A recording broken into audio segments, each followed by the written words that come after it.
They move in the shadows, they kill without hesitation, and their very existence rewrites the balance of power in the assassin world. The Order isn't just a group of elite killers. They are legends, monsters, enigmas, each with a blood-soaked history and a terrifying skill set, and a price that no one dares to pay. But here's the truth that nobody told you. Each member is hiding something far more dangerous than just their weapons or strength, and by the time that Sakamoto crosses path with them inside the story itself, things have already heated up to a point beyond return. From quiet executioners to the chaos-loving mechanics, in today's newest Anime Explained video, we're going to be breaking down every known member of the Order, their deadly abilities, their twisted ideologies, and how each of them might be the key to unraveling the future of the Sakamoto story. As always, this video will contain some spoilers, but I'm going to keep it limited to what you only absolutely need to know for each character so as to not greatly impact your viewing experience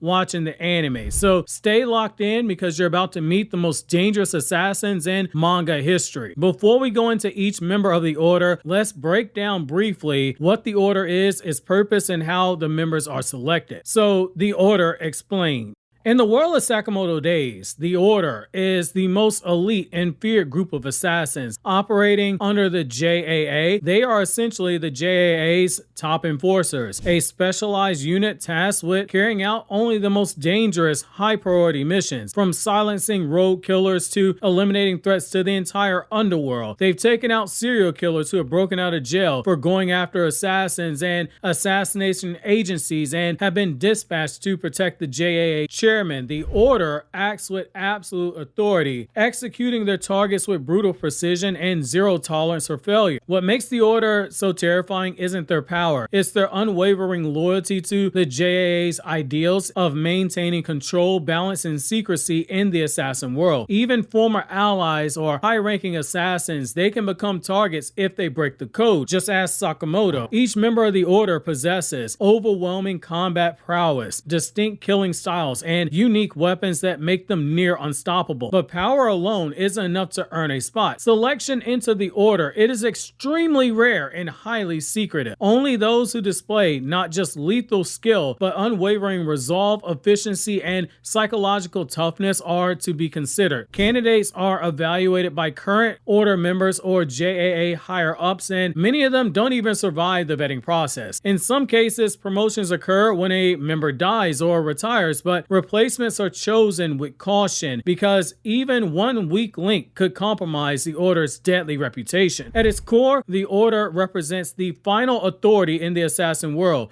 judge, juror, and executioner. And as you watch the anime, Sakamoto's past, you see it catching up to him. It's clear that crossing paths with members of the Order is more than a threat, it's a death sentence. So with that out of the way, let's start with the series protagonist, Sakamoto himself. He was once a legendary hitman known as the greatest killer of all time. Sakamoto was recruited alongside Nagumo during a escort mission for the JAA's chairman family. He officially joined the Order after that operation. He was renowned as the best assassin in the world, but one day after meeting his future wife-to-be, he would retire from assassin work and he would start a family. But after a hit is placed on him, Sakamoto is quickly sucked back into the world of assassins, but with a major catch this time. Unlike before, he can't kill because of the vow he made to his wife to never kill again, which is one of the most romantic things in terms of how he even reached that conclusion. While he has gotten fat and out of shape to a point that he is far from his prime, while in battle situations, he's only capable of 30% of what he used to do, but make no mistake, 30% of fat Sakamoto, it is still head and shoulders above most people that are in that line of work. Also, when he does burn through enough calories in a fight, Sakamoto is able to transform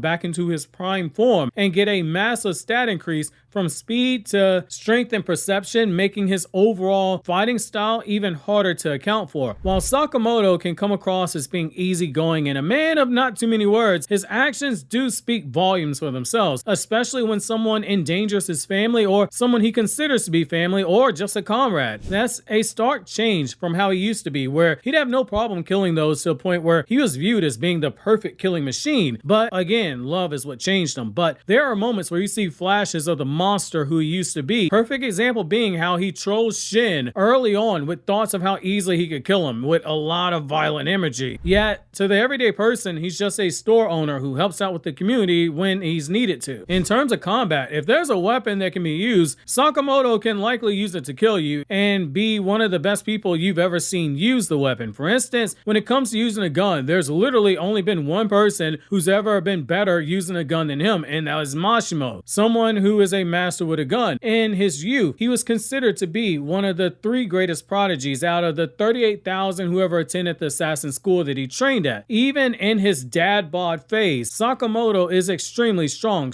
enough that he can knock Shin, someone who's still in his prime, through multiple shells while still holding back. He stopped a chakram with only a frying pan, and he used a freaking cough drop as a counter during an assassination attempt. He's shattered a rifle by only throwing a rock. He stopped a bus with a street sign. Even with durability, we see him survive countless point-blank range explosions during his battle with Boiled at the amusement park that you saw in season 1 of the anime, and still be able to continue fighting and eventually win. Sakamoto has resistance to telepathy and hypnosis. He's able to move at high speeds that most people can't even track, let alone react to his attacks when he's fighting at full power. Seriously, the best examples being when he threw his wife into the air while on their date and bodied everyone in the area before his wife fell back down in his arms, and when he used a fork, it was fast enough to block a bullet from being shot at him at close range. Even his very appearance is troublesome because those glasses, they are bulletproof. His apron, it can protect from explosions, and God help you if you're at his store, that guy has a whole armory inside the store itself. With Sakamoto, anything in his hands can be used as a lethal weapon, from chopsticks to candy, even chairs. He is an expert marksman, holding his own against talented snipers as you see in season 1 and in various battles that take place in either the main story or via flashback. In short, Sakamoto is literally him. If John Wick was an anime character, it would be Sakamoto. Now, this brings us on to Nagumo. Nagumo and Sakamoto, they attended the JCC together, and they were invited onto the same mission, and Nagumo joined the order soon afterwards. He's a master of disguise. He can create identities convincingly and change appearances with ease. He also is someone that can use a stick that unfolds into multiple blades. He's also very adept at gadgetry. In terms of cool combat highlight, he took down a smuggling ring alongside Sakamoto. He stood as a major figure in the JCC infiltration and the assassin exhibition arcs. In terms of personality, Nagumo is one of the characters in Sakamoto Days that you know for their eccentric personality, his laid-back demeanor, and his terrifying combat efficiency. He presents himself as carefree, theatrical, and sometimes childish. He often jokes and he makes puns, and he doesn't take too much seriously on the surface level. However, beneath his facade lies a very calculating and ruthless assassin with a genius-level intellect. He's highly perceptive, manipulative when necessary, and perfectly willing to kill without hesitation. Nagumo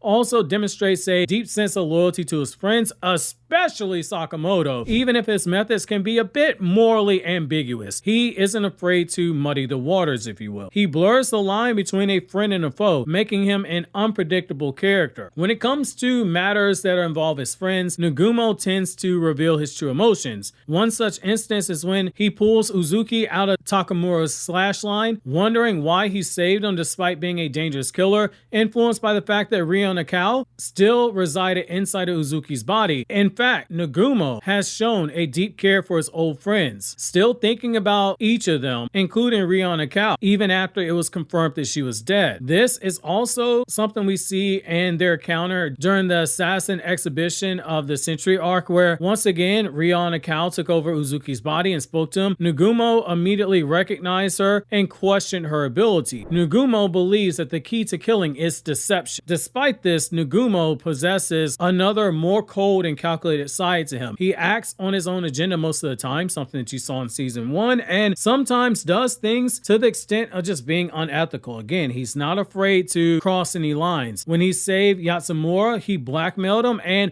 threatened to kill Amane if he didn't do what he wanted. He's not afraid to kidnap people for information. As a part of the order, he earned a reputation for being one of the deadliest and most efficient assassins in the world. After Sakamoto left the assassin's life, Nagumo remained active, and he occasionally re-enters his friend's life, sometimes helping and other times just testing him. To restate, he is a master of disguise and deception. He often uses transformative masks to impersonate others, while he pairs that with unmatched agility and creativity in battle. His use of wires and traps and psychological warfare, it really highlights that he is a very dangerous character. He's capable of fighting multiple high-tier assassins all at once without any effort. He is easily one of the deadliest fighters we've seen in the series, especially when he has a blade in his hands. He's capable of killing several targets in one motion faster than you can smash the like button, subscribe, and enable notifications. This isn't me wanking him either. He was flat out stated to be top 2 in the order in terms of combat skill, making him an elite of the most elite, even in his battle with Gaku, where we see him with a lot of his skill on display. Even after losing his battles, he was still fighting and more than holding his own, showing off dazzling creativity in the process. This brings us to Takamura. He is one of the longest serving order members. Takamura is one of the most feared and enigmatic characters in the order for Sakamoto days. He's a stoic swordsman shrouded in silence and bloodshed. He's widely regarded as one of the most dangerous assassins in the series. Takamura can be best described, in my opinion, as the living embodiment of the expression all gas and no brakes, particularly when it's a combat situation. I would dare say arguably only when it's a combat situation. If there's work to be done on an assignment, you better believe he's going to get it done. Outside of combat, he rarely spoke, with most of his dialogue consisting of just muttering. Despite this, he often ignored others and acted according to his own will, though he was highly sensitive to any form of hostility and aggression. In combat, Takamura primarily relies on his instinct, attacking those who displayed hostility towards him. However, he also targeted people that were marked by the JAA or the Order, regardless of their intent. He paid little regard to any of his surroundings. He's somebody who says collateral damage, well, that's just the price of doing business. Takamura is virtually somebody who, again, does not speak a lot, but that eerie silence and lack of expression, it just gives you the unnerving presence of somebody who has aura and knows that he has aura. More than once in this series, we see him aura farming. His silence isn't just a quirk, it is a narrative tool in the story that reinforces his nature and just his overwhelming presence itself. Little is known about his origin, but his presence alone is enough to unnerve even the most hardened of killers. Takamura is a sword-wielding monster. His strikes are so fast and precise they can slice through entire buildings and vehicles in one motion. His reflexes, durability, and bloodlust, they are unmatched. He once continued fighting with his body pierced by multiple weapons, grinning as he slaughtered his enemy. He doesn't use any modern tools, just raw skill, instinct, sheer violence, and his katana. Takamura is deceptively fast, even when his eyes are closed. He can move faster than the average human eye can see when he's just walking slowly or proceed to slash all of his enemies in the area before they even realize what happened. A classic samurai trope at that. Takamura's speed was shown to be superior to even people like Sakamoto and Nagumo, being able to simultaneously cut them without Sakamoto even realizing what happened, until obviously it was too late. Even in his old age, Takamura has incredible physical strength. On multiple occasions, we've seen him be able to block attacks from super powerful people on one hand and be able to slice half the museum simply by bracing his sheath against the floor. He can block a blow from Gaku's giant mace with his sheath sword without any effort in the process. Takamura was an unstoppable killing force in combat, particularly when he uses that katana, where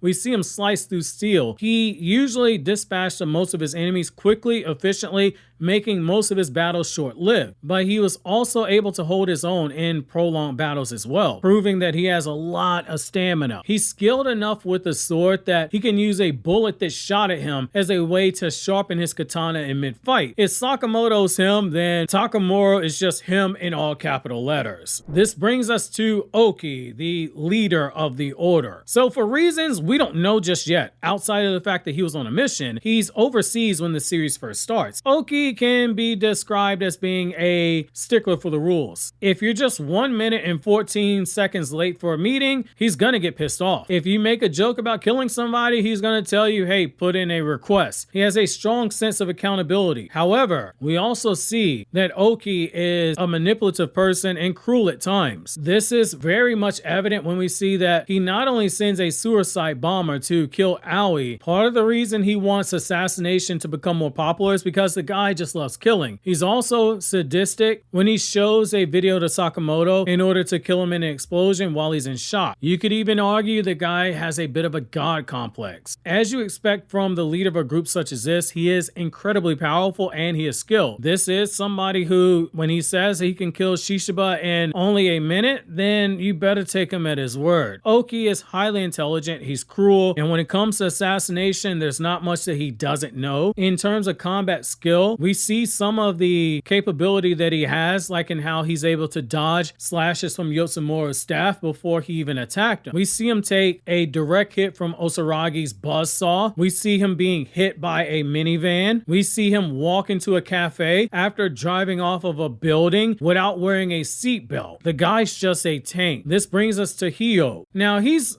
a bit of the mysterious type of character. He's one of the least explored members of the Order in Sakamoto days. His brief appearance, it does hint at a highly competent and observant assassin who plays a supportive yet critical role in the Order's operations. Initially, he came off as a very arrogant character who was quick to anger, frequently threatening to kill Nagumo whenever he annoyed him. However, he was also incredibly loyal to both the Order and the JAA as a whole, strictly following the rules and regulations set down, such as when he initially refused to give Sakamoto and his companions information about the JAA regarding Slur's activities. In his youth, he was considered by Yotsuma to be an assassin with the least amount of talent. Of course, this didn't stop him, and instead, it gave him the desire to work even harder until he was recognized as one of the strongest, showing a extreme sense of dedication. Because of his less than stellar beginnings, he was a bit hard on himself, as his status as an Order member made him want to stay at the top with other members who he called genius monsters. By his own admission, he seemed to think that he could never become a true assassin, as he didn't have some of the other Order members'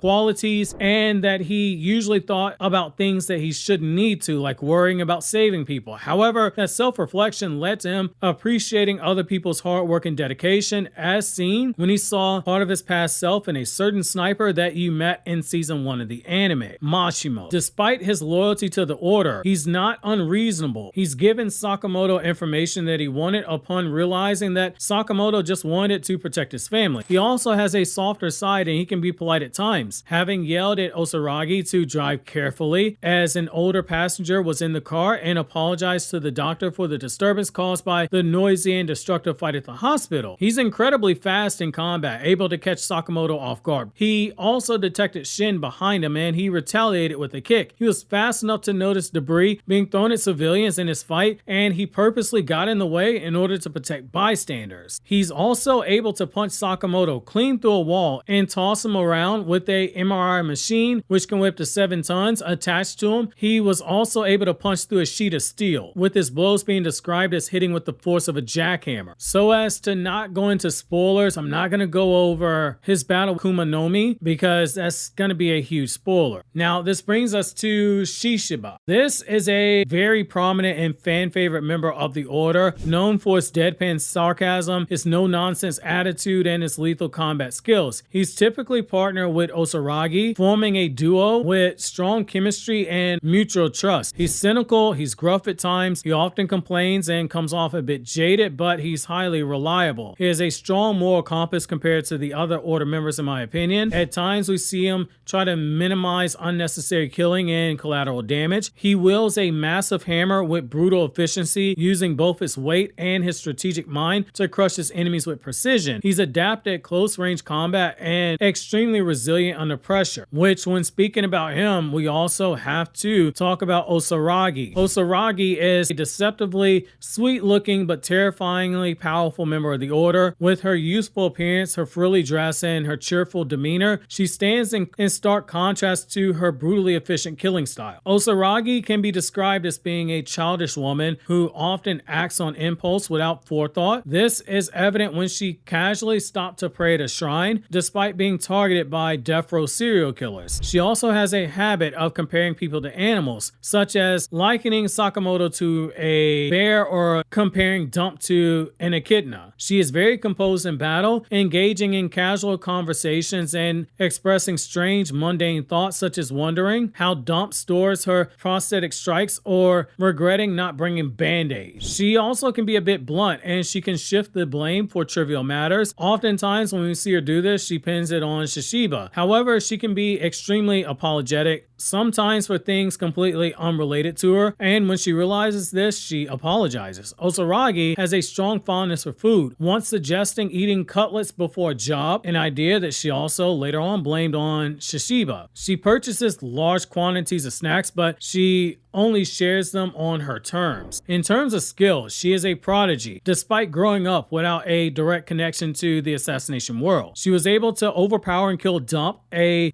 A-ranked serial killer who had murdered over 180 people. Even someone as powerful as the Carolina Reaper, a deadly combatant of X's organization, Osaragi easily killed him. As you expect, because she's in the order, she is a skilled combatant. In battle, she uses a collapsible buzzsaw as her primary weapon. She uses it in close range as a normal buzzsaw, and in medium range when she uses the cord to hurl it around like it's a flail, wrapping around objects as she pulls them back to deliver attacks from different angles. Even without her buzzsaw, she is a more than capable fighter who can use objects around her as a weapon. In terms of speed, she's incredibly fast, able to attack people in split seconds before they can react to her attacks. She's able to casually destroy falling rubble without looking, and she was able to catch up with Nagumo after he accidentally left her behind. She has enough force to smash entire statues with a kick. When using her chainsaw, she's able to cut down those religious torii gates like nothing. When she mixed it up with Yotsuma, she was powerful enough that she sent him flying through 5 rows of houses. Now, this brings us to Kamihate. This is the sniper of the order. Quiet, reclusive,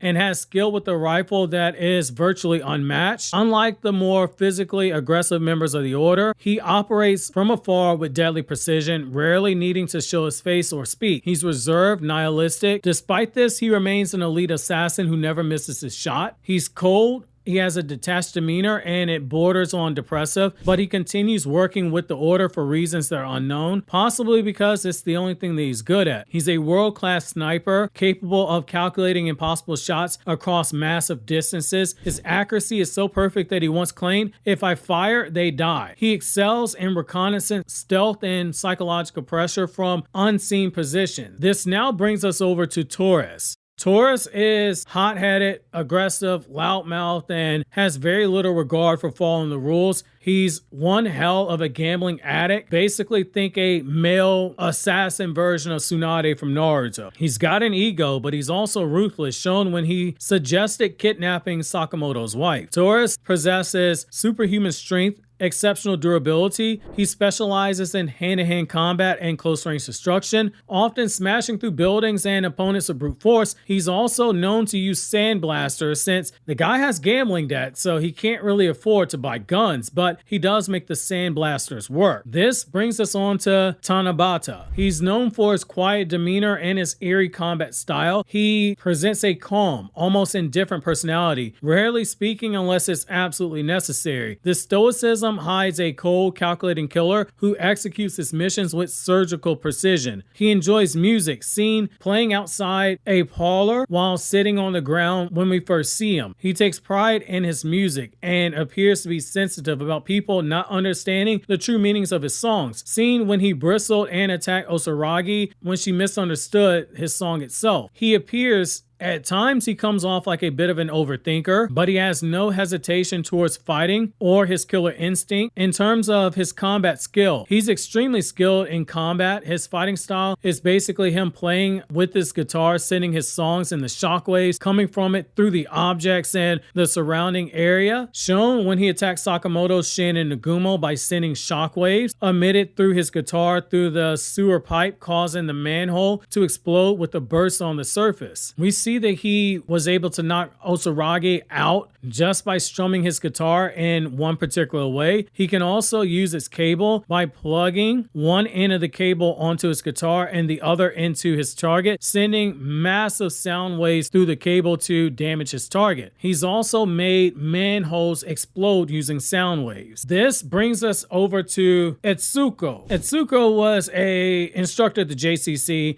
nominated but declined to join the order in order to focus on teaching. He's an Aikido master, reflecting and nullifying attacks with fluid movement. He's also got superhuman memory. Basically, he's a human database, if you will. Although he was never truly a member of the order, he did shape a generation of killers, which included Sakamoto and Nagumo. Finally, this brings us to Kindaka. For the most part, he's calm. Even when getting injured by Sakamoto, he doesn't feel any anger towards him, and instead he makes him an offer. He's also very considerate when it comes to the lives of innocent people, as well as wanting to make the daughter of the chairman laugh, giving Sakamoto the mission to do so. At an unknown time, he and Yatsumura founded the order, which at the time only 4 members were in Japan. The identities and number of order members at the time is unknown, so we don't know everything about that time period because the series is currently ongoing. He used to receive troublesome students that the JCC wanted to get rid of. He either killed them or he invited them to join the order,